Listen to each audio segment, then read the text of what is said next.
नमस्कार, उत्तराखंड के बुलेटिन में आप सभी का स्वागत है। मैं हूं आपके साथ ऋचा सिंह। बुलेटिन की शुरुआत करेंगे, पर उससे पहले एक नजर सुर्खियों पर। देश भर में आज से रमजान का पवित्र महीना शुरू। पीएम मोदी ने ट्वीट कर दी बधाई। पीएम ने सभी की सुरक्षा, समृद्धि, कल्याण की कामना की। सीएम त्रिवेंद्र ने रमजान की दी शुभकामनाएं। सभी मुस्लिम भाई बहनों को रमजान की शुभकामनाएं दी। कोरोना वायरस को लेकर सभी से विशेष अपील की गई। लॉकडाउन के बीच बड़ी राहत केंद्र सरकार ने दी। आज से सभी तरह की दुकानें खोलने की अनुमति, शर्तों के साथ होगा काम। खराब एंटीबॉडी टेस्ट किट को लेकर केंद्र सरकार का बड़ा फैसला। चीन समेत कई देशों को खराब किट वापस भेजी जाएगी। लॉकडाउन के चलते संक्रमण फैलने की रफ्तार हुई कम। अब हर 10 दिन में संक्रमितों की संख्या हो रही दोगुनी।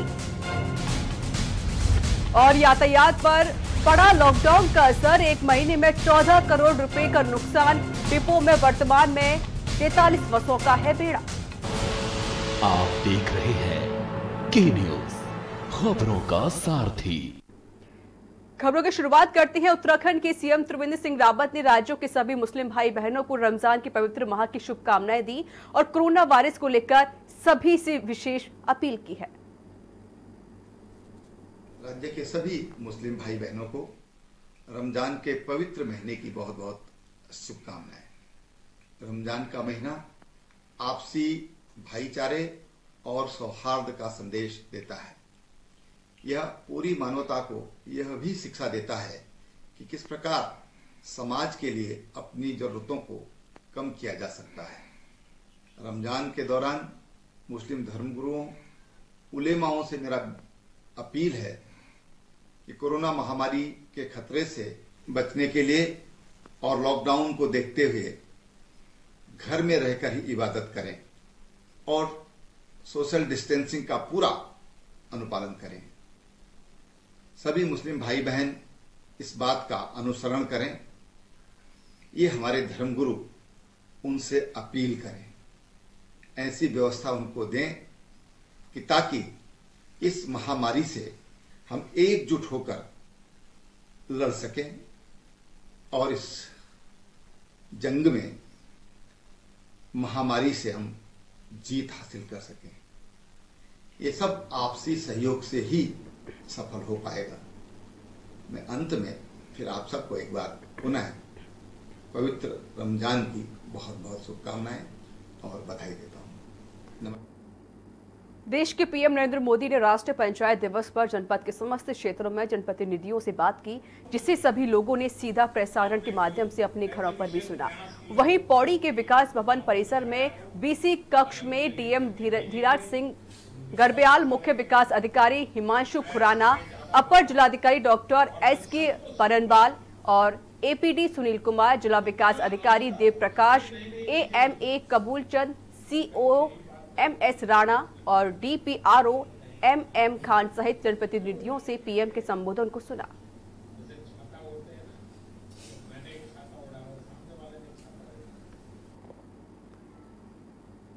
मुस्लिम समाज का पवित्र रमजान का महीना शुरू हो चुका है, जिसको लेकर लोगों में उत्साह है। तो वहीं बाजार में कुछ लोगों ने खरीदारी भी की। वहीं रमजान को लेकर पुलिस प्रशासन भी पूरी तरीके से सतर्क है। बता दें, डोईवाला कोतवाली के कोतवाल प्रदीप बिष्ट ने भी धर्मगुरुओं के साथ बैठक कर नमाज के लिए सभी मस्जिदों को बंद रखने के निर्देश दिए हैं और रोजेदारों से घर पर ही रहकर नमाज अदा करने की अपील की गई है। नगर पालिका सभासद अब्दुल कादिर ने बताया कि कोरोना आपदा को देखते हुए सभी लोग सरकार और पुलिस प्रशासन के नियमों का पालन करते हुए घर पर ही नमाज पढ़ेंगे।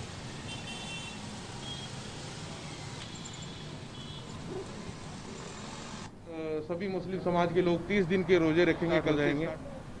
और यहाँ पर कोतवाली में भी हमारी कोतवाल साहब ने एक मीटिंग रखी थी, जिसमें सभी क्षेत्रों के मुस्लिम धर्म गुरुओं को और जिम्मेदार लोगों को बुलाया गया और उन्होंने जो गाइडलाइन दी है, जो सोशल डिस्टेंसिंग का पालन करते हुए हमें अपने धर्म का भी पालन करना है और सोशल डिस्टेंसिंग को भी पालन करना है, तो उसके बीच के रास्ते हम लोगों ने बैठकर निकाले हैं।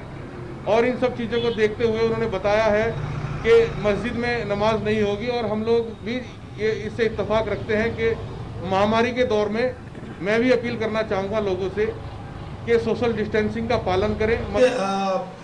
इस संबंध में जो पाक महीना है रमज़ान का, वो स्टार्ट हो रहा है और संभवतः कल से स्टार्ट होगा, क्योंकि चांद पे डिपेंड है। चांद आज दिखेगा तो कल से रमज़ान स्टार्ट हो जाएगा। इसमें सभी जितने भी मौलवी, इमाम, काजी साहिबान हैं, सबसे हम तो आइए सीधे लखनऊ चलते हैं, जहां पर मुख्यमंत्री योगी आदित्यनाथ मीटिंग कर रहे हैं।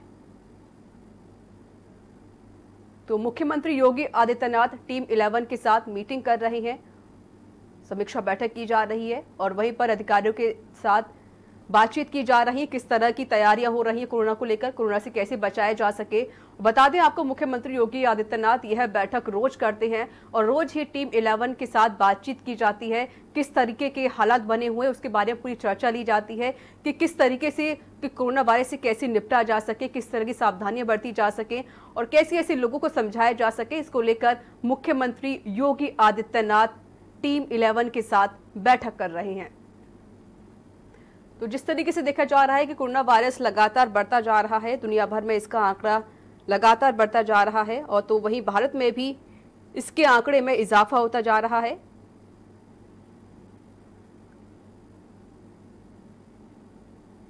जिसको लेकर मुख्यमंत्री योगी आदित्यनाथ बैठक कर रहे हैं। वहीं पर जो लोग बेसहारा हैं, दिहाड़ी मजदूर हैं, जिनके पास खाने को पैसे नहीं हैं, उनकी पूरी सुविधाएं लोगों तक पहुंचाई जा रही हैं। उनको जिस चीज़ की ज़रूरत पड़े उसका पूरा मुख्यमंत्री योगी आदित्यनाथ ध्यान रखते हैं और इसी को लेकर आज फिर से मुख्यमंत्री योगी आदित्यनाथ बैठक कर रहे हैं और टीम 11 के साथ ये बैठक की जा रही है।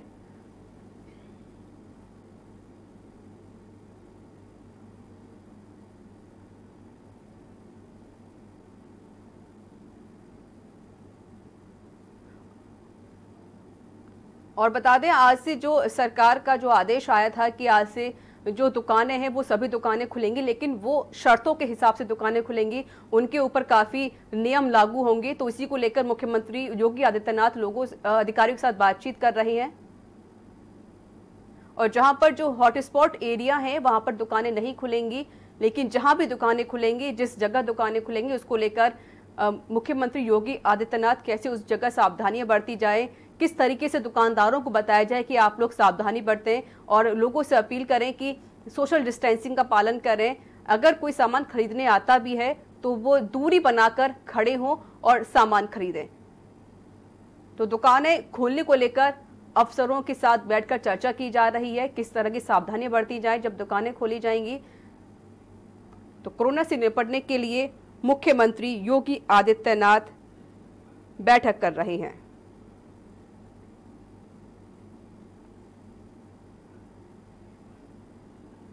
तो लगातार हम देख रहे हैं जिस तरीके से कोरोना वायरस में इजाफा होता जा रहा है और वहीं पर जो हॉटस्पॉट एरियाज बनाए गए हैं उसमें भी इजाफा होता जा रहा है, लगातार इसकी संख्या बढ़ती जा रही है। तो उसको लेकर केंद्र सरकार और राज्य सरकार लगातार बैठकें करती रहती है और अधिकारियों से फिलहाल मुख्यमंत्री योगी आदित्यनाथ कोरोना को लेकर अपडेट ले रहे हैं। जो दुकानें खुलने के आदेश दिए गए हैं वहां पर किस तरीके से सावधानियां बरती जाएं, किस तरीके से जो दुकानदार हैं उनको समझाया जाए या फिर जो सामान खरीदने के लिए आ रहे हैं किस तरीके से उनको वहां पर सामान लेना है और उचित दूरी बनाकर रखने की बात कही गई है कि वो लोग उचित दूरी बना के रखें। तो इसी को लेकर मुख्यमंत्री योगी आदित्यनाथ टीम 11 के साथ बैठक कर रहे हैं।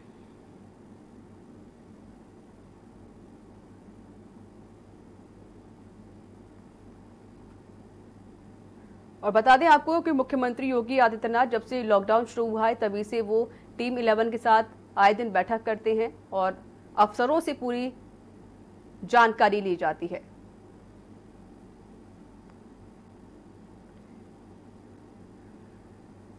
तो भारत भर में ये जो आंकड़ा है कोरोना संक्रमितों का आंकड़ा 23,000 के पार हो चुका है, तो वहीं 700 से ज्यादा लोगों की इसमें मौत भी हो चुकी है। तो लगातार आंकड़े बढ़ते जा रहे हैं, लेकिन यहाँ पर एक राहत भरी खबर ये रही है कि जो दुकानें खोलने के आदेश दिए गए हैं फिर से वो काम शुरू हो जाएंगे, लेकिन उनके साथ काफ़ी नियम उनको लागू करने होंगे, उनके सारे नियमों का पालन करना होगा।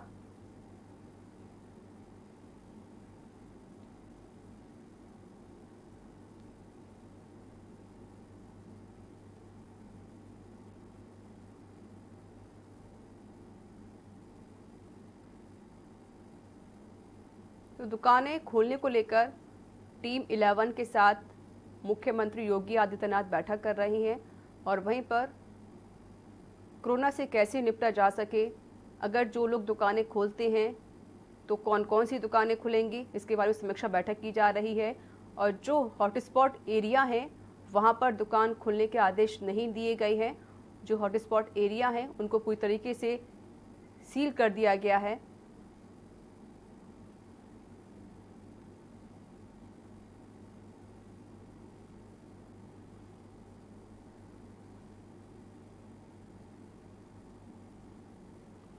तो दुनिया भर में लगातार कोरोना वायरस का प्रकोप बढ़ता जा रहा है, तो वहीं पर भारत में भी इसका आंकड़ा 23,000 के पार हो चुका है और वहीं पर 700 से ज़्यादा लोगों की मौत भी हो चुकी है। तो वहीं उत्तर प्रदेश में भी इसका आंकड़ा 1500 के पार हो चुका है। तो लगातार उत्तर प्रदेश में भी आंकड़े बढ़ते जा रहे हैं।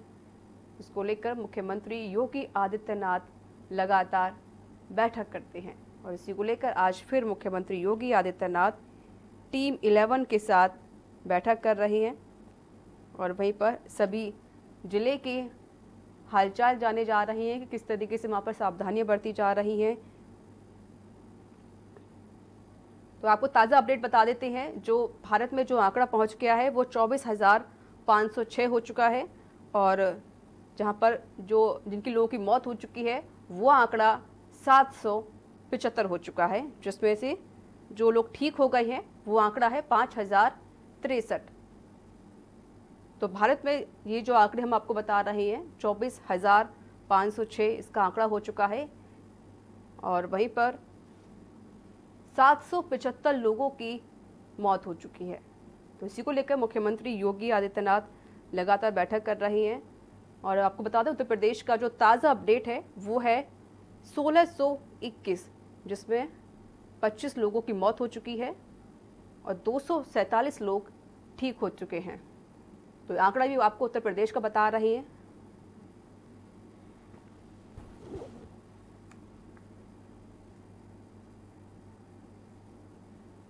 खबरों में आगे बढ़ते हैं। उत्तराखंड सहित देश भर में कोरोना वायरस और लॉकडाउन की वजह से सभी धार्मिक कार्य बंद है।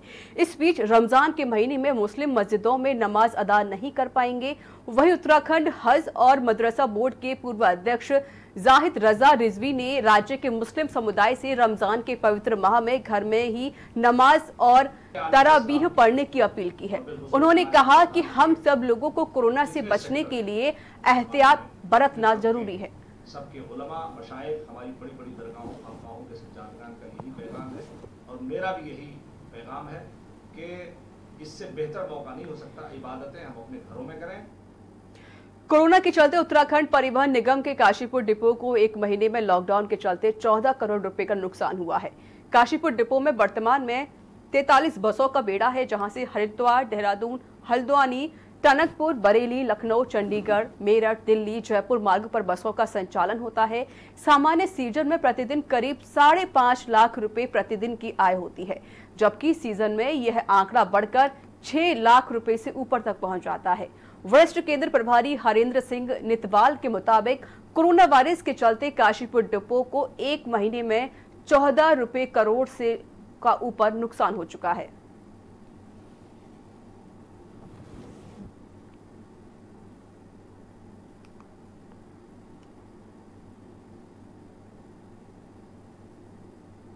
तो एक हमारा काशीपुर जो है, हमारे पास काशीपुर के अलावा 8 स्टेशन, कुल 7 स्टेशन और हैं, टोटल 8 स्टेशन हैं। तो 8 स्टेशन पर इस 31 दिन में हमारा 1,10,75,649 रुपये जो है केवल अनारक्षित टिकट से, और आरक्षित टिकट से 62,77,500 का नुकसान हुआ है। तो टोटल हमारा हो गया। उसके बाद पार्सल से भी हमारा नुकसान हुआ है। इसमें हमारा पूरे महीने में 5,95,665 रुपये का पार्सल से नुकसान हुआ है। नैनीताल के भीमताल में एक निजी होटल की बड़ी लापरवाही सामने आई है, जहां लॉकडाउन के बावजूद कर्मचारी से काम लिया जा रहा था, जिस कारण कर्मचारी की तीसरी मंजिल से गिरकर मौत हो गई है। बताया जा रहा है कि यह कर्मचारी सफाई के लिए रस्सी लेने तीसरी मंजिल पर चढ़ा था, लेकिन पैर फिसलने की वजह से वह नीचे गिर गया, जिसके बाद उसे अस्पताल ले जाया गया। वहीं डॉक्टरों ने उसे मृत घोषित कर दिया। मौके पर पहुंची पुलिस का कहना है कि घटना की जानकारी मिलते ही उन्होंने शव को कब्जे में लेकर परिजनों को सूचित कर दिया है।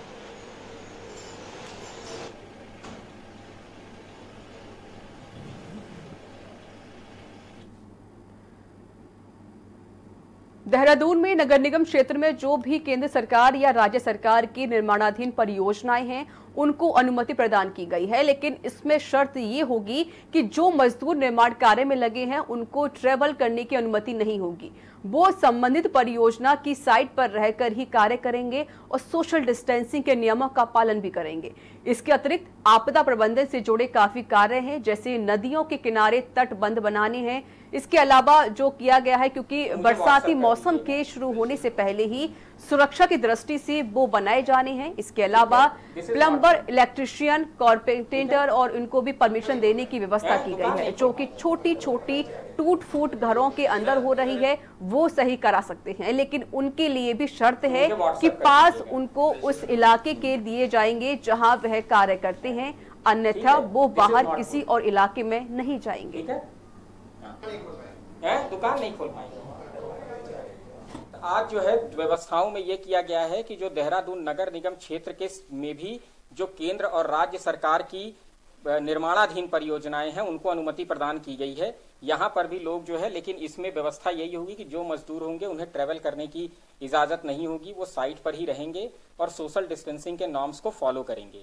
इसके अतिरिक्त आपदा प्रबंधन से जुड़े बहुत सारे काम हैं, जहाँ पर नदियों में तटबंध बनाए जाने हैं, तो उनको भी अलाउ किया गया है, क्योंकि मानसून सीजन के पहले लोगों की सुरक्षा के दृष्टिगत वो बनाया जाना है, इसलिए वो भी व्यवस्था की गई है।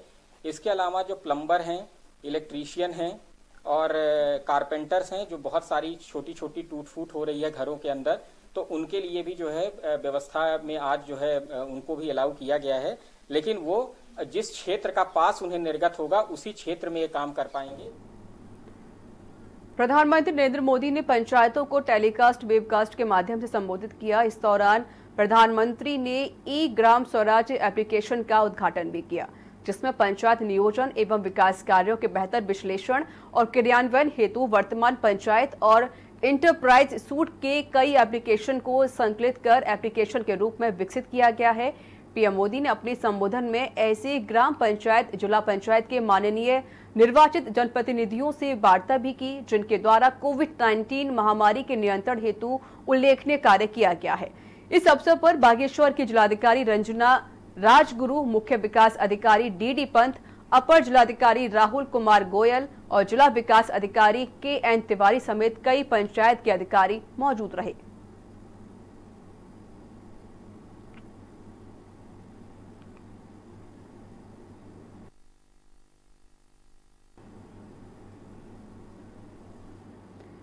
अल्मोड़ा जिले में सोमेश्वर विधानसभा क्षेत्र से विधायक राज्य मंत्री रेखा आर्य एक बार फिर विवादों में आ गई हैं। इस बार उनके पति के कारण रेखा आर्य चर्चाओं में है और कांग्रेस ने भी अब रेखा आर्य, उनके पति समेत बीजेपी को घेरना शुरू कर दिया है। आपको बता दें कि रेखा आर्य के पति गिरधारी लाल साहू ने सोमेश्वर विधानसभा के कई गांवों के लोगों को आटा, चावल, राशन, मास्क, सैनिटाइजर आदि बांटे। रेखा आर्य ने इसकी फोटो भी अपने फेसबुक में शेयर की है, लेकिन 5 किलो के आटे के बैग को लेकर मामला गरमाया हुआ है।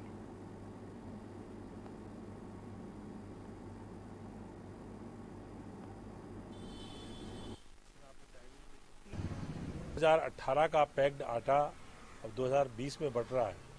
आटे की जो उम्र है, 2 साल पैकिंग के बाद कहीं आटा रह सकता है? वो आटा रहेगा क्या? ये लोगों की सेहत के साथ खिलवाड़ है। जो बांटने वाला है, जो देने वाला है, उसका तो अपराध है ही है, लेकिन जो बांटने वाला है उसकी बहुत बड़ी लापरवाही है कि अगर आप पैक्ड कोई किसी प्रकार का भी अनाज, पैक्ड फूड आप कुछ भी दे रहे हैं तो कम से कम उसकी आप मियाद तो देख लीजिए, आप उसकी एक्सपायरी तो देख लीजिए। बागेश्वर में राष्ट्रीय पंचायत दिवस के अवसर पर प्रधानमंत्री मोदी ने पंचायतों को टेलीकास्ट वेबकास्ट के माध्यम से प्रातः 11 बजे से 12 बजे तक संबोधित किया। इस दौरान प्रधानमंत्री मोदी ने ई ग्राम स्वराज एप्लीकेशन का उद्घाटन किया, जिसमें पंचायत नियोजन एवं विकास कार्यों के बेहतर बनाने के बारे में बातें की गई। और उक्त संबोधन के दौरान प्रधानमंत्री ने ऐसे ग्राम पंचायत, जिला पंचायत के माननीय निर्वाचित जनप्रतिनिधियों से वार्ता भी की, जिनके द्वारा कोविड-19 महामारी के नियंत्रण हेतु उल्लेखनीय कार्य किया गया है।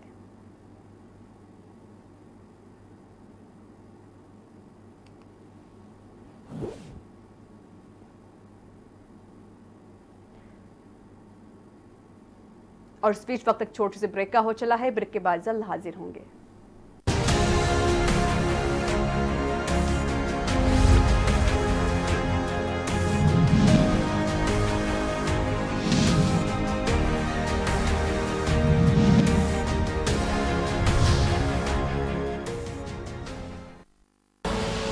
आप देख रहे हैं के न्यूज, खबरों का सारथी।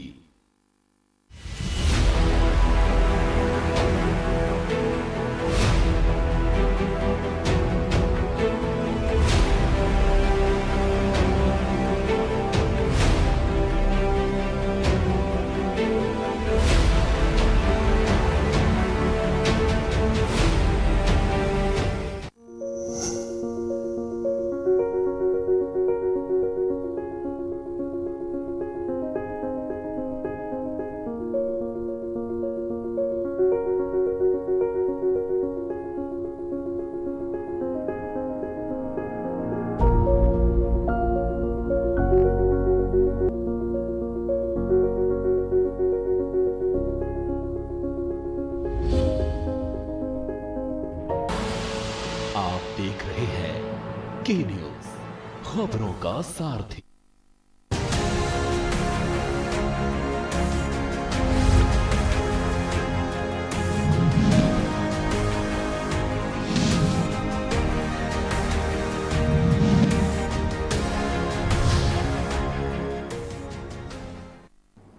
ब्रेक के बाद एक बार फिर से आप सभी का स्वागत है। खबरों में आगे बढ़ते हैं। चमोली में लॉकडाउन के चलते दूरस्थ क्षेत्रों में खाद्यान्न, गैस आपूर्ति एवं छोटी छोटी जरूरतों की कमी ना हो, इसके लिए प्रशासन की ओर से सभी आवश्यक कदम उठाए जा रहे हैं। दूरस्थ क्षेत्रों में खाद्यान्न की आपूर्ति सुनिश्चित करने के साथ ही गैस आपूर्ति की व्यवस्था भी कराई जा रही है। जिलाधिकारी स्वाति एस भदौरिया के निर्देशानुसार शुक्रवार को तहसील प्रशासन के माध्यम से घाट ब्लॉक के दूरस्थ गाँव घूनी, रामड़ी, पदेद गांव और आसपास क्षेत्रों में गैस आपूर्ति की व्यवस्था कराई गई। नायब तहसीलदार घाट राकेश देवली ने बताया कि पदेद गांव, घुनी, रामड़ी एवं आसपास क्षेत्र के लोग पहले घाट बाजार से गैस लेके आते थे, लेकिन वर्तमान में लॉकडाउन के चलते घाट बाजार आकर गैस सिलेंडर ले जाना संभव नहीं हो पा रहा था। ग्रामीणों की समस्या को देखते हुए जिला प्रशासन ने गैस एजेंसी के सहयोग से इन दूरस्थ क्षेत्रों में गैस आपूर्ति की व्यवस्था कराई और शुक्रवार को गैस वितरण किया गया।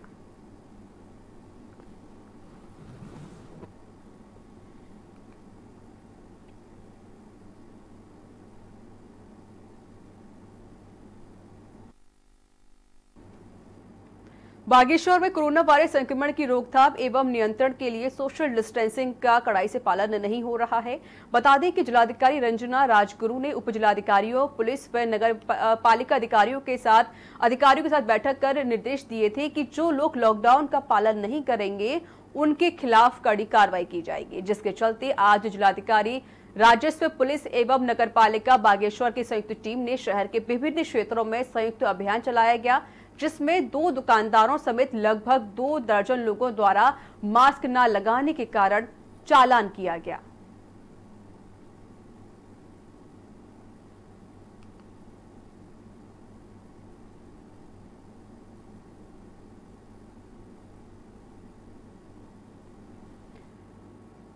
नैनीताल हाईकोर्ट ने आज वीडियो कॉन्फ्रेंसिंग के जरिए विगत वर्षों में किसानों के बकाया भुगतान मामले में सुनवाई की। इस दौरान राज्य सरकार के महाधिवक्ता ने कोर्ट को बताया कि सरकार ने निर्णय लिया है कि सभी किसानों को 48 घंटे से लेकर 7 दिनों के अंदर में संपूर्ण भुगतान कर दिया जाएगा।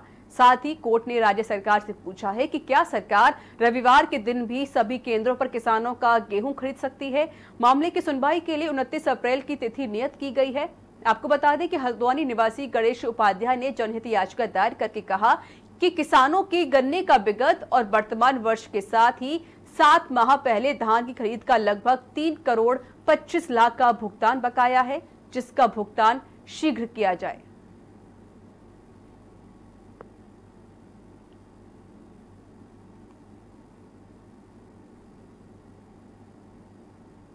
ये मामला पिछली बार 21 तारीख के दिन कोर्ट में लिस्टेड हुआ था, जिस दिन कोर्ट ने एडवोकेट जनरल को ये पता करने के लिए कहा था कि कितने दिनों में वो किसानों का पेमेंट कर सकते हैं। आज स्टेट गवर्नमेंट ने कोर्ट में स्टेटमेंट दिया एडवोकेट जनरल ने कि किसानों का पेमेंट 48 घंटे से लेकर 7 दिनों के अंदर उनका पूरा 100% भुगतान कर दिया जाएगा, चाहे उस किसान ने कितनी ही फसल गेहूं क्रय केंद्र पर दी हो। उक्त पेमेंट को RTGS के माध्यम से किया जाएगा। उत्तराखंड में कुल सेंटर्स 241 हैं जहां पर ये गेहूं का क्रय किया जा रहा है, जिसमें से 32 सेंटर NCCF और NAFED के हैं। राज्य सरकार यह भी कोशिश करेगी कि इन सेंटर से भी पेमेंट किसानों को करवा दिया जाए। यह एक स्वागत योग्य कदम था। देश भर को हिला के रख देने वाले कोरोना वायरस के बढ़ते कहर को देखते हुए जिला प्रशासन को भारत सरकार की तरफ से रैपिड टेस्ट को लेकर पत्र प्राप्त हुआ है, जिसमें भारत सरकार ने जिला प्रशासन को कोरोना वायरस की पुष्टि के लिए रैपिड टेस्ट शुरू करने के निर्देश जारी कर दिए हैं। इस बात पर देहरादून जिलाधिकारी आशीष श्रीवास्तव ने कहा कि भारत सरकार की गाइडलाइन के अनुसार रैपिड टेस्ट किए जाएंगे, जिसका काम आज से शुरू हो चुका है। साथ ही उन्होंने कहा कि रैपिड टेस्ट में कोरोना संदिग्ध व्यक्तियों को आइसोलेट करने का प्रोटोकॉल दिया गया है और कोरोना की पुष्टि के लिए RT-PCR के जरिए किया जाएगा।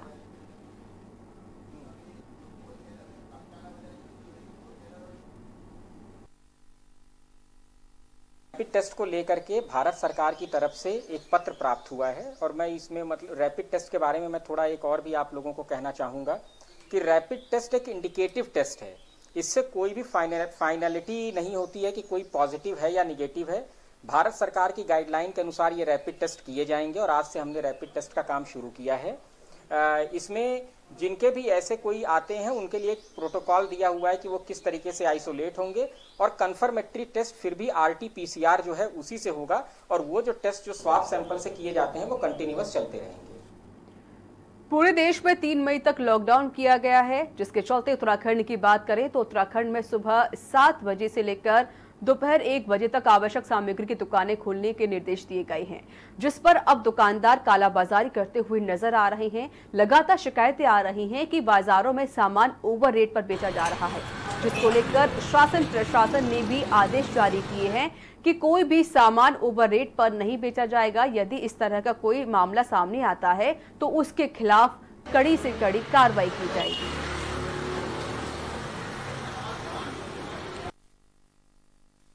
देखिए, ये अभी आपने मुझे बताया, अभी किसी की तरफ से भी मुझे ऐसी कोई इन्फॉर्मेशन नहीं मिली थी, लेकिन चूंकि आपने बताया है तो इसको हम तत्काल चेक कराएंगे, क्योंकि अभी तो बाजार बंद हो जाएंगे। कल सुबह शुरू होगा तो कल सुबह से इस पर फिर से चेकिंग अभियान देखा जाएगा कि ऐसा कोई भी नहीं करे और जो भी ऐसा करेगा उसके विरुद्ध जो है वो आपदा प्रबंधन के अंदर ही कार्रवाई होगी। रमजान आज से शुरू हो चुका है, ऐसे में DG law and order Ashok Kumar ने कुछ हिदायत दी है।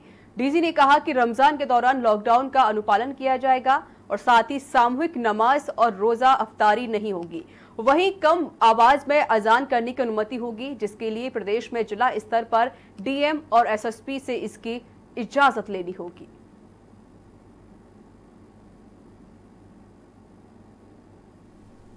देखिए, रमज़ान के बारे में कुछ बातें स्पष्ट कर दूं। सबसे पहला तो ये है कि लॉकडाउन का अनुपालन होना है। सामूहिक नमाज नहीं होनी है, न मस्जिदों में होनी है न घर पे होनी है। सामूहिक रोज़ा अफ्तारी भी नहीं होनी है। फिर जो है नमाज उनकी ओर से जो इशूज आए, जो हमारे धर्म गुरुओं से मीटिंग की हमारे एसएसपी डीएम ने, तो उनमें ये तय हुआ है कि एक तो सुबह और शाम को सायरन बजेगा कम वॉल्यूम पे, 10% वॉल्यूम। इसी तरह से कुछ जनपदों में अजान जो है जो अदा की जा रही थी कम वॉल्यूम पे, वो डीएम और एसएसपी अपनी ओर से स्थानीय स्तर पर उन अपने लोगों से मीटिंग करके उसमें ये सहमति दे सकते हैं कि कम वॉल्यूम पर अजान पढ़ी जा सकती। जहां देश भर में कई राज्यों में कोरोना के मामले तेजी से बढ़ रहे हैं, तो वहीं उत्तराखंड के लिए एक अच्छी खबर है। सूबे के पौड़ी अल्मोड़ा के बाद अब उधम सिंह नगर भी कोरोना मुक्त हो चुका है। उधम सिंह नगर में 1 अप्रैल को 4 जमातियों में कोरोना पॉजिटिव आए थे, लेकिन अब दूसरी जांच में ये कोरोना पॉजिटिव लोगों की जांच नेगेटिव आई है, जिन्हें अब उनके घर भेज दिया गया है। वहीं स्थानीय लोगों में भी इस खबर से काफी खुशी का माहौल बन गया है। जनपद में कोरोना संक्रमितों की जांच रिपोर्ट राहत देने वाली है। इन 3 जिलों ने लॉकडाउन का पूरी तरह पालन करा है। खास करके उधम सिंह नगर, जो कि उत्तर प्रदेश की सीमाओं से सटा हुआ है, रामपुर, मुरादाबाद और बिजनौर, ये तीनों की सीमाएं उधम सिंह नगर को लगती हैं। फिर भी उधम सिंह नगर की जनता ने इतना सहयोग करा कि लॉकडाउन के अंदर पूरी सावधानी बरती। कि जो उधम सिंह नगर जिले के अंदर 4 केसेस थे, वो कल जो 3 पेशेंट पहले और 4 पेशेंट ठीक होकर के वापस अपने घर चले गए। उनको होम क्वारंटाइन की जो एक प्रक्रिया होती है उसके लिए कर दिया गया है। ये अत्यंत ही खुशी की बात है कि चारों बिल्कुल स्वस्थ तौर पर अपने वापस गए हैं। इसी के साथ में जो जिस तरह उधम सिंह नगर जिले में अभी और कोई पेशेंट अब तक उसमें अभी आइडेंटिफाई नहीं हुआ है। तो इसी के साथ उत्तराखंड के इस बुलेटिन में इतना ही। नमस्कार।